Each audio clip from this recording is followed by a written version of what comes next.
बारकावा आहे, झालं तर हिरो नाही तर झिरो, या तत्वावर मला वाटते चालावं माणसं. झिरो तर आपण पहिलेच आहेत, त्याचा काही विषय नाही. मग एकच रिस्क आहे, फक्त हिरो व्हायचं. आणि हिरो व्हायचंय म्हणल्यावर तुम्हाला संकट येणार तुमच्या. तुम्ही कोणताही पिक्चर बघा, संकट सगळे हिरोच असते, लास्टला जिंकत.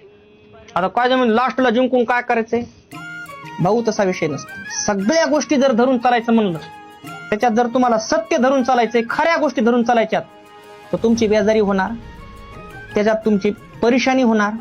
लास्टला तुम्ही जिंकणार, पण जिंकल्याच्या नंतरचा एक एक क्षण तुम्ही असा जगणार, त्याच्यात प्राऊड फील असणार. पैसाच कमवायला तर किती अनंत साधन आहेत, पण तुमचा जे खरा मार्ग असतंय, ते तुम्हाला जे आनंद मिळवून देऊ शकते पैसा कमवायला, त्याला चॅलेंज नसतं. आणि म्हणून नियम असा आहे, जेवढ्या बी मोठ्या गोष्टी येतात तेवढ्या तुम्हाला सहजासहजी मिळत नाही, त्याला तुम्हाला वेळच द्यावा लागणार.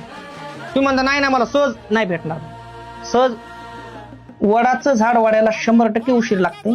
हे टरबूज खरबूज हे जे येलं आहेत ना, हे लावतोच बी आपण 5-6 महिन्यात उपटून टाकतो, त्याचा कोणाला मिळ नाही, काही विषय नाही. पण वडाचं झाड वाढत नाही, वाढ्यावर चिरकाळ सावली देतो. आणि त्याला सांगायची गरज नाही मी मोठा आहे, ते मोठंच आहे, तुम्ही अजूनही बघा.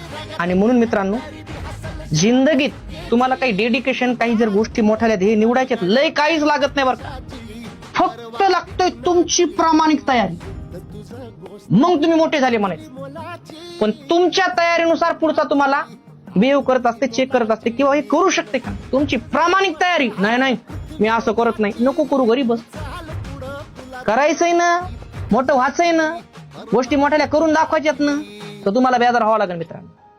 आणि फक्त बेजारच व्हायचे, बाकी काय नाही. बरं एरबी तुम्ही काय करणार, फक्त आपण मोबाईल पाहणार मित्रांनो. बेजार व्हावं लागेल, मग याच्या व्यतिरिक्त काहीच नाही. तुम्हाला फक्त मैत्री पुस्तकासंग करायची.